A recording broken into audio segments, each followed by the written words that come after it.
whether it is being received outside India or inside India. There is a difference between ordinary resident and not ordinary resident. But in case of residents, whatever income is earned in India is subject to tax. So how do we determine? So hope it is clear so far and there's no doubts. If there are any doubts, please make a note. We'll definitely address it at the end of the session. As far as determination of the residential status is concerned, who is called as a resident? A person who is staying in India for more than even 182 days is counted if it is 182 days or more if he's staying in the previous year. So here in the slides, I will be frequently using a term called as previous year, financial year, assessment year. So when it comes to previous year and financial year, it relates to the period in which you're filing the returns. It relates to the period to which you're filing the returns. For example, if you're filing the returns for the period between April 2024 to March 2025, the previous year or the financial year will be 24-25 and the assessment year will be 25-26. When you're filing the returns relating to the period 1st April 2025 to 31st March 2026, 25-26 will be the previous year and the assessment year will be the subsequent year, that is 26 and 27. So throwing some light on what is the previous year and what is the assessment year.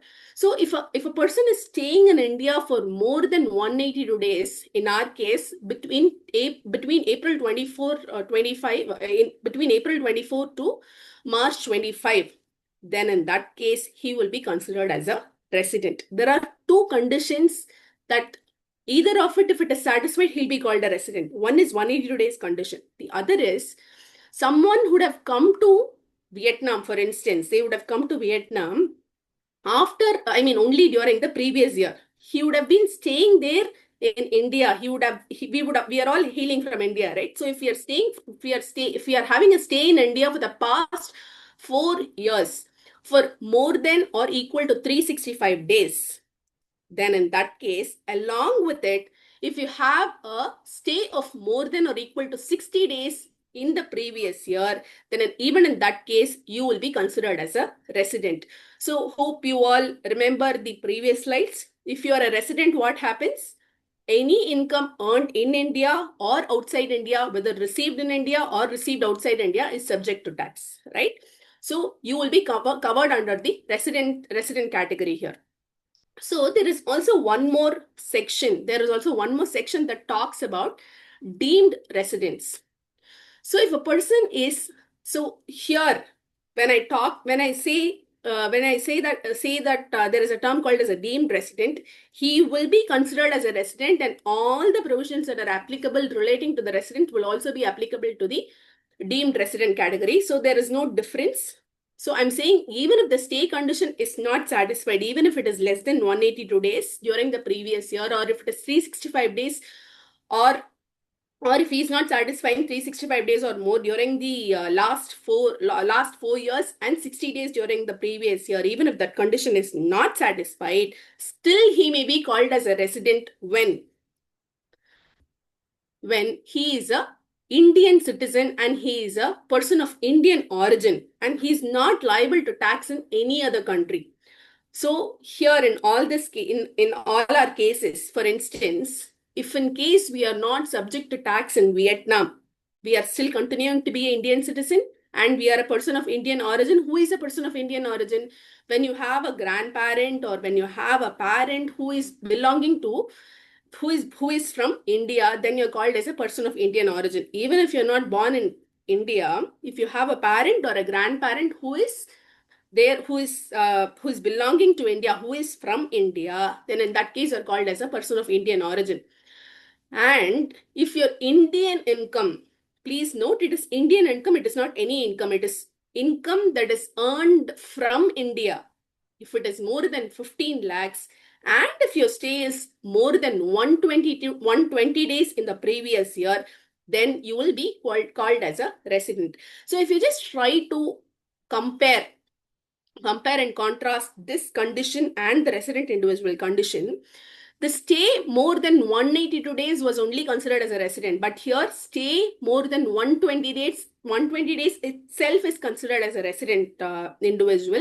But additionally, we also have a condition that your Indian income should be more than 15 lakhs and you should be a person of Indian origin and you should be an Indian citizen, right? So this is one of the deemed resident category. The other category is if you are an Indian citizen and you're a person of Indian origin and you're a member of a crew of Indian ship.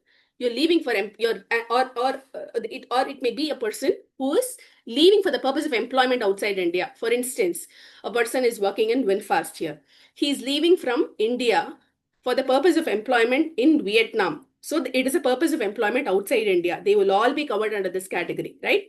So what happens here? How is the residential status computed in their respect is the stay in India should be more than 365 days over the last 4 years and 182 days in the previous year. More than or equal to 182 days in the previous year. How do we compare this condition and the first condition that we saw for the residential stay for the resident individuals? The resident individuals, hope you remember the second category, right? So the second category we saw is stay in India more than 365 days and 60 days in the previous year. So this 60 days is being substituted for 182 days here. So it is being substituted for 182 days. So if you are coming out of India for the purpose of employment outside India, so you can still continue to spend your summer holidays in India and you will not be considered as a resident. So that is the status that you have, right? So you can still continue your status as a non-resident even though you're spending your holidays in India or you're going on a tour to India for more than 60 days. So so this is as far as the deemed resident category is concerned. Before moving on to the non-resident individual, I would also like to explain who is a person who is ordinarily resident and who is a person who is not ordinarily resident, right? So what is the reason for me to again tell you the definition of ordinarily resident and not ordinarily resident is because the income earned in India and received in India and income earned out in India and received outside India. So these categories will be different for resident ordinary resident and resident not ordinary resident. So even if it is received outside India, it will be taxable, it will be subject to tax if he's a person ordinarily resident. If he's a person not ordinary resident, if it is an income earned outside India and received outside India, there'll be no tax that he is subject to. So these are the conditions that will have to be satisfied for the resident, ordinary resident. So he should have been a resident for the past 10 years. Out of the past 10 years, he should have been a resident for at least 2 years, right? And there is a condition of and, it is not or. So, and he should have satisfied the other condition also. His stay in India should be more than or equal to 730 days in the last 7 years. So he will be called as a resident, ordinary resident. Who is a person who is called as a resident, not ordinary resident? He shouldn't satisfy both the conditions. If he satisfies either of the conditions, he shouldn't satisfy both the conditions, and he shouldn't or either of the conditions is not satisfied, he'll be called as a not ordinary resident. And the other is, hope you remember, we saw the category of deemed resident. The persons who are covered under residence, as a resident, who will be called as a resident because of the deemed resident category, will also be categorized under resident, not ordinary resident. So who is not satisfying any of the above condition, right? 182 days in the previous year or 365 days and 60 days or more in the previous year, all these conditions, it is just, we can just say a person who is not a resident is called as a non-resident. As simple as that.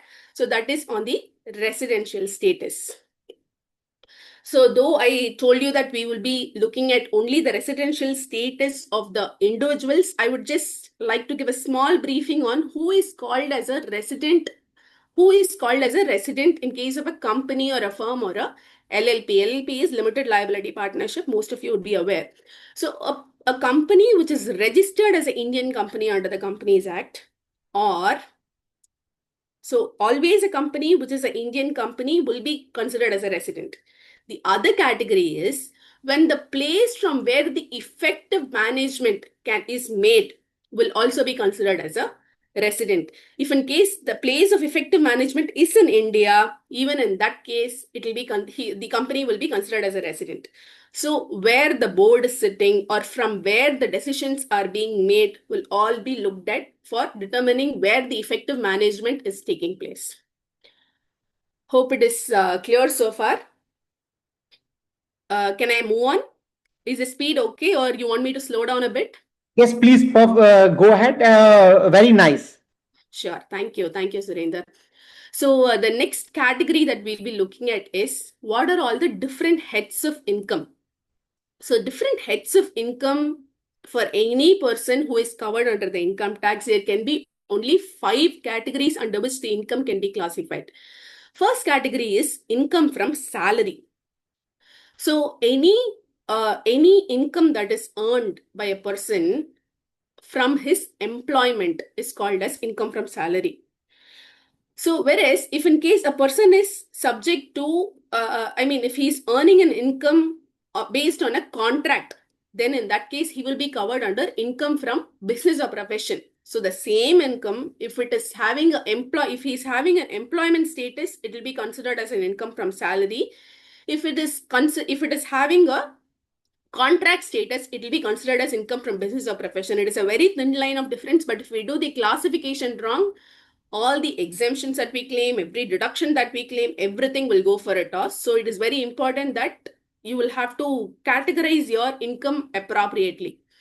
The second category is income from house property. So when you own a house in India and the income that you earn as a rental income, the rental income that you earn from a house property will all be categorized under income from house property. We'll be discussing what are all the deductions that are available in case of income from house property. And if you have shares, if you have mutual funds, or if you have any units of business trust, and all that will be, and you're selling it, not your holding will not be counted as a capital gain. If you're selling it and if you're seeing profit from it, if you're earning profit, or if you're having losses, all that will be categorized under income from capital gains. As far as income from other sources is concerned, whenever you have an interest or a dividend, or say if you have the maturity proceeds from insurance, right? So when you are paying the insurance premium and you receive a maturity amount, all the maturity proceeds, you will have to classify it under income from other sources. So these are the 5 categories. Any person who is filing the return will have to classify his income under. So these are the 5 categories, and appropriate classification is very important because exemptions and deductions will be based only on the classification. Moving on. So the next question that comes to our mind is, what is the slab rate? What is the slab rate? Because there is a lot of talk about the slab rates nowadays. What about this? Sorry? Sorry? Yeah, okay. So there's a lot of talk about the slab rates. So we have old tax regime and we have new tax regime. So what does whole tax regime mean? Is it a tax regime that was applicable in the earlier days, and new tax regime it will be applicable in the current year and the future dates? No, the answer is no. May I request participants to please go on mute? Thank you. So as far as the old tax regime is concerned, the tax regime that was available all these days and will continue in the upcoming days, in the following days as well. As far as the new tax regime is concerned, whatever is the tax regime that will be that has become applicable in the last 2 years. So that is a basic difference. So both regimes are applicable, and it is for us to choose which tax regime we'll be paying tax in, right? So we'll see what is the old tax regime. So a person who is having an income up to 2.5 lakhs will not pay any tax. He enjoys a complete exemption. So here I would like to bring a difference between the Vietnam taxation and Indian taxation. So once a person crosses 2.5 lakhs, 2.5 from 2.5 lakhs, he would be paying taxes in India. 2.5 lakhs to 5 lakhs will be subject to 5%. Whereas in case of Vietnam, if a person is crossing 2.5 lakhs, he will be paying taxes from rupee 1. I mean, VND 1. It is not that he will be subject to tax only from the threshold limit. It is not like that. But here in India, we have that incentive. You will not be paying taxes for the first 2.5 lakhs. It is completely exempt. From 2.5 lakhs to 5 lakhs, the tax rate is 5%, and from 5 lakhs to 10 lakhs, it is 20%, and above 10 lakhs, it is 30%.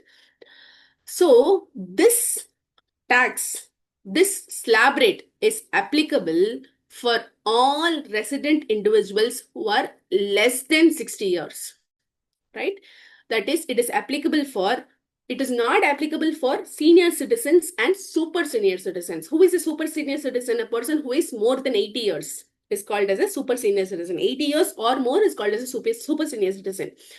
So if he is less than 60 years, he will be covered under this category. And very importantly, we are all non-residents, right? Irrespective of your age, even if you're 60 or even if you're 80 or even if you're 20, you will be covered only under this category, and you don't have any additional incentive for your age. Whereas in case of resident senior citizens, that is who is more than 60 years, the tax rate, the basic exemption limit is high. It's a bit higher. It is not 2.5 lakhs, it is 3 lakhs. For resident super senior citizens, right? Resident super senior citizens, as in who is more than 80 years, who is 80 years or more, this limit has been increased to 5 lakhs. Now, I would also like to tell you, a person who is having a lower income, say for instance, he is having only income of 4 lakhs. The 4 lakhs, actually the limit has been given as 5 lakhs in our Finance Act. So a person who is earning tax up to 5 lakhs will not pay any tax, because there is an indirect way of giving a exemption that is called as rebate under section 87A. So it is called as a rebate under 87A. So this is a tax rebate that is being given for a person who is earning taxes up to 5 lakhs. You will have to pay no taxes. So on a prima facie, when we see this table, it looks that the basic exemption limit is 2.5 lakhs, but there is a rebate that is being offered. If you're having 5 lakhs income up to 5 lakhs, there will be no tax that you will have to pay. That is not applicable only in case of resident super senior citizens. It's applicable in all cases. So hope it's clear. Moving on. So I told you there are two regimes, that is old regime and new regime, right? In case of new regime, person who is having income up to 3 lakhs will not be subject to any tax. So here it is 2.5 lakhs. Here it is 3 lakhs, right? From 3 lakhs to 7 lakhs. So the difference may look very small to you, but actually as we move forward, the slab rates are very different. So a person who is earning income from 3 lakhs to 7 lakhs will be having 5% tax, 7 lakhs to 10 lakhs is 10%, and 10 lakhs to 12 lakhs is 15%, and 12 to 15 is 20%, and above 15 is 30%. So here there is only one slab rate. There is no difference between residents and non-residents, no difference between young people and old people. All are treated same in the eyes of law. So the new tax regime is having only one tax, only one slab rate. So now, apart from this slab, is there any other tax that you'll be paying? The answer is yes. One tax is called as surcharge. If you're having a higher income, if you're having a income more than 50 lakhs, then in that case, you will be subject to 10% surcharge. So as the income increases, as your taxable income increases, your surcharge will also keep on increasing, because ours is progressive taxation, right? So a person who is having 50 lakhs or say 51 lakhs will be subject to 10% additional surcharge. So in that case, what happens is the surcharge amount that you're paying, the tax amount that you're paying will be much more than the income that you earn. The income, the additional income that you earn is only 1 lakh. When you're comparing it to a person who is earning an income of 50 lakhs, to a person who is earning an income of 51 lakhs, I will stand to benefit only 1 lakh in addition to him. But the tax amount that I'm paying is 10% on the complete amount. So in that case, what happens is there is a relief called as a marginal relief that is being provided to correct this proportionality. So if in case it is disproportionate, the difference between the tax and the income will be given as a marginal relief. So here again, there is a benefit that is being given to people who are adopting new regime.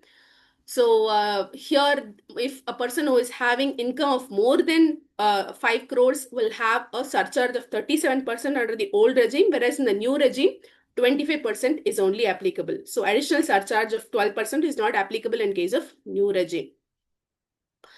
So apart from this, there is, so as I told you, I gave you a brief about this earlier. So the income if a person is having a smaller income, so for instance, a person is having income of rupees 5 lakhs, income up to rupees 5 lakhs and income up to rupees 7 lakhs will be allowed complete rebate. So there is, you will not be charging the person even a single pie, even if your income is more than, if it is up to 5 lakhs and if it is up to 7 lakhs. So this facility, so this is the rebate under 87A, which we discussed in the earlier slide. So this provision is applicable only in case of resident individuals, and it is not applicable in case of non-residents. And that too, it is not applicable for resident super senior citizens. So a person who is a resident individual and he is of age of less than 80 years, right, is only having this benefit. Moving on.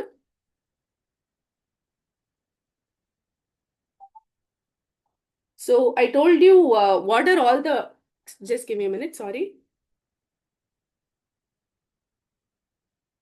So I told you that there is a difference of old regime and new regime, right? So when it is for us to choose what are the deductions that are applicable under the old regime and what are the deductions that are applicable under the new regime. So the main difference between the old regime and new regime. So the main difference between the old regime and the new regime is, under the old regime, you're having a lower slab rate, and in case of the new regime, you're having a higher slab rate. So we saw that 2.5 lakhs and 3 lakhs and up to 7 lakhs, we will not be paying any taxes. But the deductions is available only in case of the old regime and it is not available in case of the new regime. So in case of the old regime, what happens is, we can claim all these deductions. ATC deductions, hope you're all aware. Whenever you're paying insurance premium, whenever you're contributing to your public provident fund, all that is being allowed. And when you're contributing to your NPS, new pension scheme, that is being allowed as a deduction. And when you're having medical insurance premium, or when you're having an interest on home loan and you're planning to occupy it in the future, you're just buying a house property for yourself, and if you have left it vacant now, but you have got it on loan, then in that case, the interest that is being paid on the home loan will be allowed as a deduction, right? That is being allowed under the old regime. And apart from that, if you're having any bank interest, and such bank interest will be available for deduction up to 10,000 rupees. So that is 80 TTA. And in case of senior citizens, that limit is 50,000. So all these deductions are available. Whereas in case of new regime, I'll come to the difference between the residents and non-residents. But before that, I would like to just complete the resident part. In case of the new regime, there is only one deduction that is being available apart from the standard deduction. That is, there is an enhanced standard deduction of 75,000. Earlier, it was 50,000 in the old regime. Apart from that, None of these deductions are available except for the employer's contribution to NPS. NPS is new pension scheme, right? So this is the difference between the resident individuals as far as old regime and new regime is concerned. As far as the old regime is concerned, between residents and non-residents, I wouldn't say there are much differences. But in case of enhanced deduction in case of interest for 80TTB, so there is an enhanced interest deduction that is applicable to senior citizens that is not available to non-residents, whereas it is applicable to residents. So that is one difference. And the other difference is on the normal investments that you make under 6A. Normal investments that you make under 6A, not every deduction that is applicable, or not every deduction that is applicable to resident is applicable to non-residents. So actually, if you look at the category of 1.5 lakhs limit under chapter 6A, there are many sections that are being covered under this. So for instance, let's take the example of contribution to public provident fund. So when it comes to contribution to public provident fund, a non-resident cannot open a public provident fund when he is a non-resident. He cannot open an account. But if he already has an existing account, he can continue to operate it. So all those are very minor differences, but most of the deductions that are applicable to residents are applicable to non-residents as well. But there is a vast difference between old regime and new regime. Moving forward. So as I told you, they have cut down most of the deductions between old regime and new regime, but still there are some little deductions that are available for new regime, for people who are applicable under new regime as well, who are opting for new regime as well. So if you see, these are all very basic compensations that you receive. So from your employer. So for instance, a person is being reimbursed for his conveyance allowance from office to work, and I mean from home to office and from office to home. Such allowance is being allowed as a deduction. And if he is going to a place of duty that is not his regular place of duty, then in that case, whatever expenses is being incurred as a daily allowance, that is being allowed as a deduction. And apart from that, if you have any perquisites, that is allowed. And if you have any voluntary retirement compensation, gratuity compensation, or leave encashment, all that is allowed. These are all your retirement benefits, right? Except for leave encashment, others are your retirement benefits. And interest on home loan, I told you here, right? Interest on home loan for a self-occupied property is not allowed. Whereas interest on home loan in case of let out property is it continues to be available even in case of the new regime. It is for the let out property, not for the self-occupied property. So others are all minor reductions. I'm just moving on. So we saw there are two regimes again, old regime and new regime. So how do you choose? Now that you know what is the slab rate under old regime and slab rate under new regime, and you've also understood what are all the deductions that are applicable in the new regime and old regime. Now, do you always have a choice of choosing between the new regime and old regime? The answer is, if you are an individual, yes. Every year you have a choice to choose between old regime and new regime. But you will have to make a choice. If you're not making a choice, you will be subject to the default tax regime, that is the new regime. So the intention here, you will have to understand the intention of the government. They want us to be covered under the new regime. They wanted to discourage the investments. So that is the idea. So if you read the economic policy, which is being prepared, the report that is being given by our chief economic advisor before the budget, you will be able to make out what the next year's budget is going to be about, right? So the basic idea is to reduce the investments. So they wanted more investments to take place in the business, and they want to avoid the savings. They want to avoid the savings culture, and they want to improve the investment culture, investment in the business. So new regime is a default regime. In case of individuals, every year they have a choice to opt for new or old regime. If he is a business, if he is having income from business, right? If he is having income from business, he will have to file Form 10 IEA to choose to opt out of the new regime.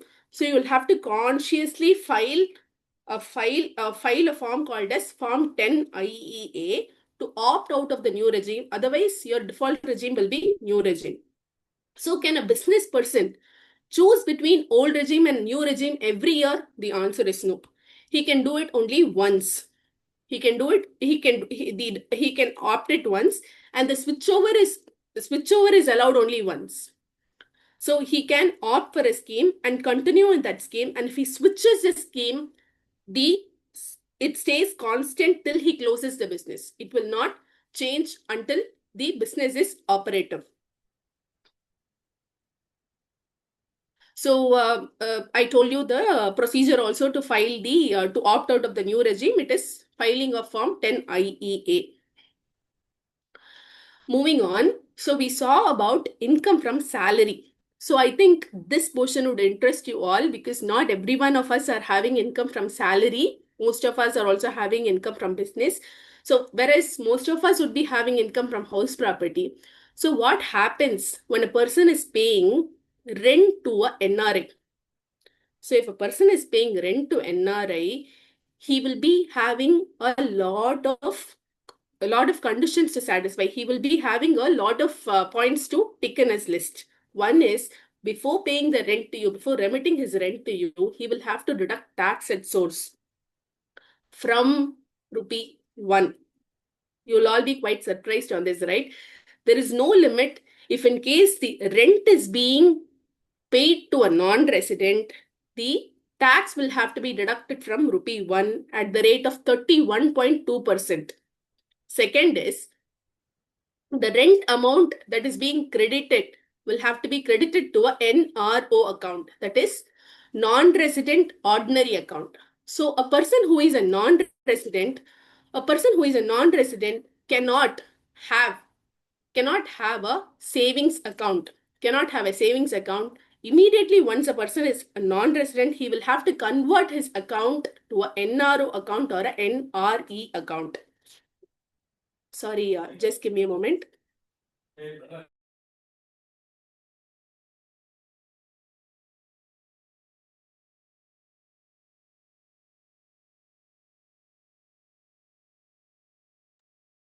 Yes. So he will have to convert his account into a NRO account or a NRE account. So the default account that will be converted is NRO account, non-resident ordinary account, and any amount of rent will have to be credited to the NRO account. The second condition that the tenant will have to satisfy is every month before remitting the rent to you, they will have to file a form called as Form 15CA. And the third condition is, if in case the amount of rent that is being given to the non-resident, if it is more than 5 lakhs, meager 5 lakhs, if it is more than 5 lakhs, Form 15CB will have to be filed, which is a certificate from a chartered accountant. It will have to be filed by the tenant to the government. So these are all the conditions that a person who is having income from house property, being a non-resident, all these conditions should be satisfied by the tenant, not by the non-resident. So any person who is a tenant of a non-resident will think twice because of this unnecessary complications. So what happens from the non-resident's point of view? So if he is having a house property income and his house property is a self-occupied property, say for instance your parents are staying or your brother is staying, right? Your dependent is staying. Then in that case, and that house property is being purchased based on a home loan, then interest on such home loan will be allowed as a deduction up to rupees 2 lakhs. This is in case of old regime. In new regime, you will not have any interest on home loan deduction. So what happens in case the property is vacant? If you have purchased a property and the property is being left vacant, what happens? The interest on home loan is again limited to 2 lakhs. In case of let out property, there is no limit on the interest on home loan. Full interest is being allowed as a reduction. And apart from this, the municipal tax paid on an actual basis and 30% of gross value, which is a standard deduction, both are being allowed as a deduction. So this is on house property income.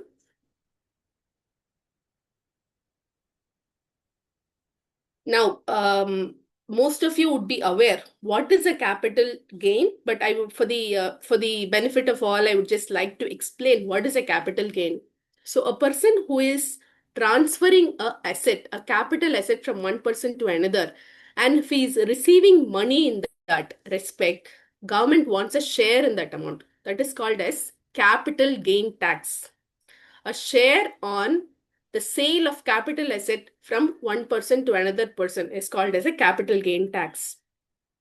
Now, a capital asset, the income on capital asset will be taxed based on the asset class, that is whether it is a financial asset or a non-financial asset, that will be looked at. And what is the holding period? The holding period, if it is less than 36 months, or if it is less than 24 months, or if it is less than 12 months, will all be taken into consideration. Now, what is a financial asset?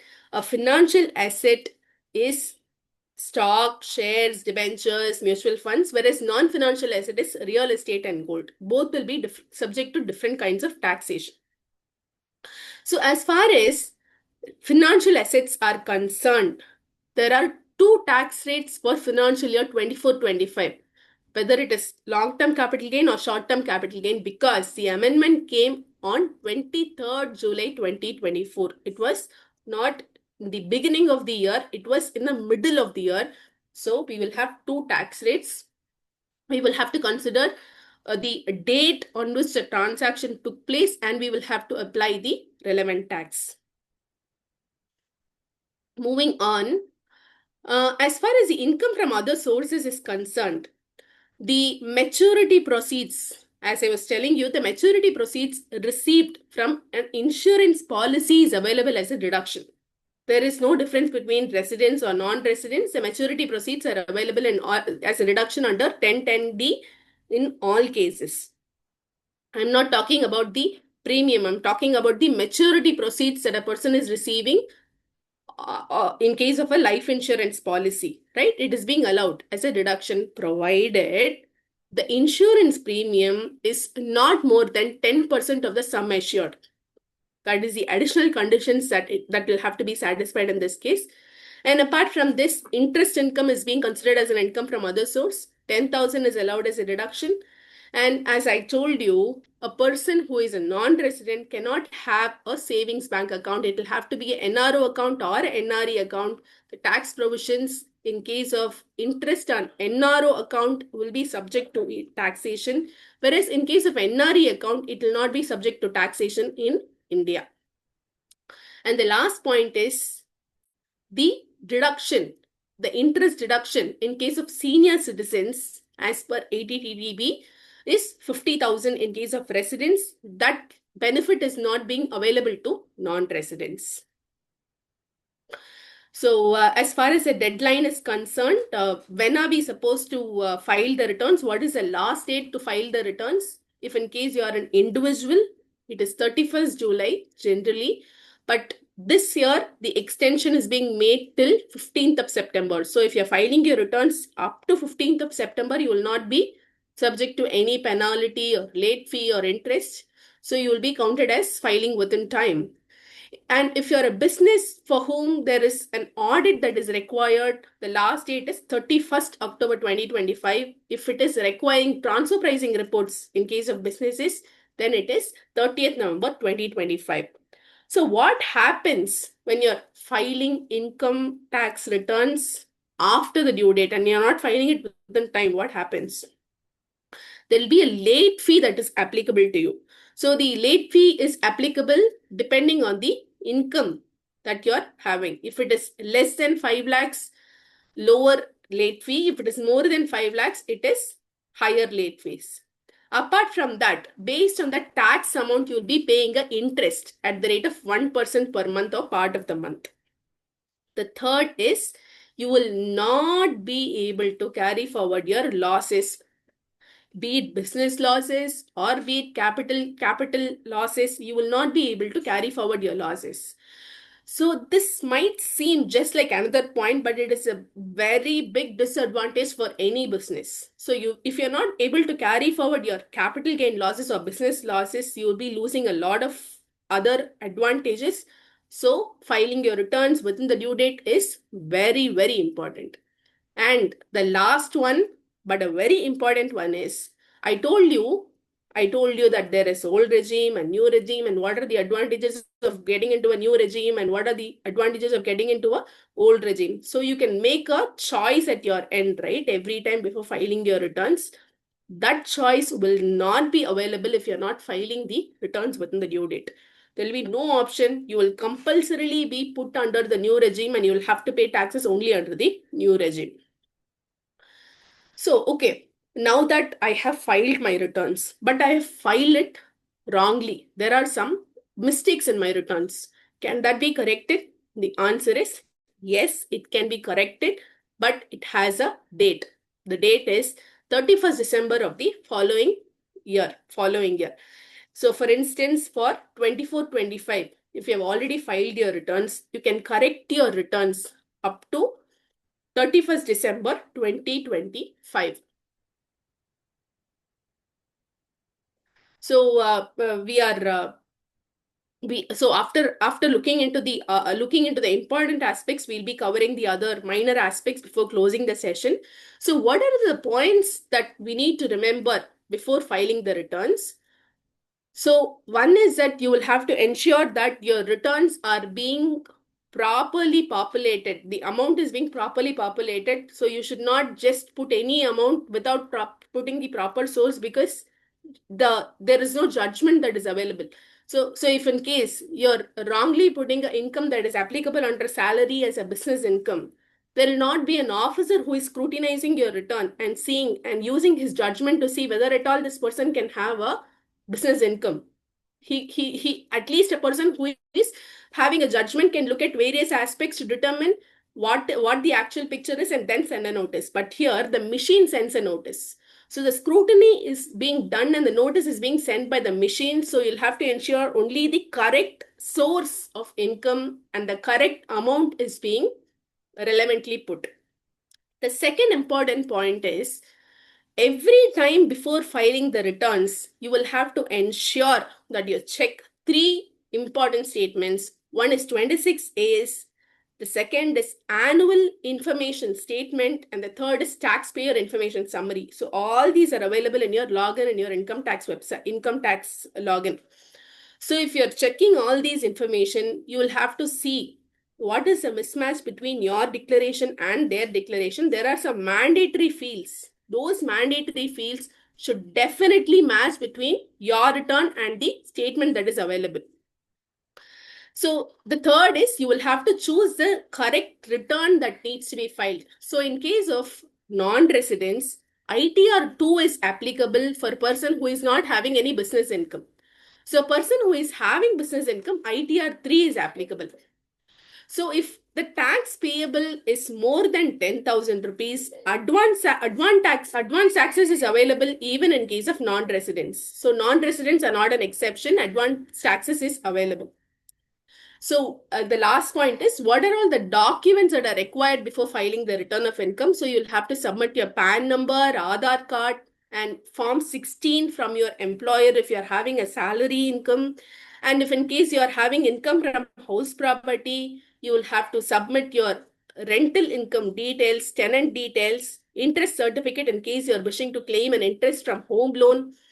And if you're having income from capital gains, the consolidated profit and loss statement from the broker. And if you're having income from other sources, the bank interest for FDs, TDS certificates. And lastly, if you're claiming any deductions under Chapter 6A, you will have to submit the relevant tax saving instruments. So again, in case of companies, so you're making a sale between you're making a sale to an Indian company who is related to you, and you're making sale to another company who is outside India, who is not at all related to you. The benchmarking will be done in terms of prices, and there'll be primary adjustment and secondary adjustments that is being happening. So not only the transactions that are taking place on an actual basis, but also what is the fair value will also be determined, and transfer pricing adjustments will also be given in case of the companies. So we will look into it in another session. So, but this session mainly focuses only on the individual return filing. So hope that is helpful. Thank you for being a very a nice audience. Thank you. Thank you very much for the opportunity. Yes, thank you so much, Ms. Harini, for that comprehensive and very practical briefing. Now we will move into a brief Q&A segment. If you have any questions, please raise your hand or type them in the chat.